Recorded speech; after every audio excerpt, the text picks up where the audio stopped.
بسم اللہ الرحمن الرحیم۔ ایک بھائی سوال کرتے ہیں کہ خواب میں نبی کریم صلی اللہ تعالی علیہ وسلم کا روضہ مبارک دیکھنا، سرکار دو عالم صلی اللہ تعالی علیہ وسلم کی قبر انور کی زیارت کرنا، اس کی تعبیر کیا ہے؟ تو نبی کریم صلی اللہ تعالی علیہ وسلم کی روضہ مبارک کی خواب کے اندر زیارت کرنا، سرکار دو عالم صلی اللہ تعالی علیہ وسلم کی قبر مبارک کی زیارت کرنا، یہ ایک بہت ہی مبارک خواب ہے۔ اس کی تعبیر کے حوالے سے علماء کرام نے یہی لکھا ہے،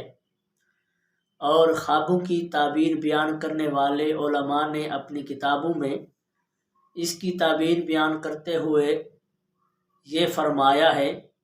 کہ کسی کو اگر خواب میں محبوب علیہ السلام کی قبر انور کی زیارت ہوئی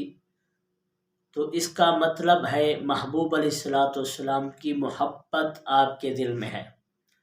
نبی کریم صلی اللہ تعالی علیہ وسلم کا پیار آپ کے دل میں ہے، تو مزید آپ محبوب علیہ السلام کی سنتوں پر عمل کیجئے، محبوب علیہ السلام کی اطاعت و پیروی میں مزید اپنا من لگائیے، تاکہ آپ کو محبوب علیہ السلام کی محبت اور محبوب کا پیار مزید حاصل ہو سکے۔ واللہ ورسولہ اعلم۔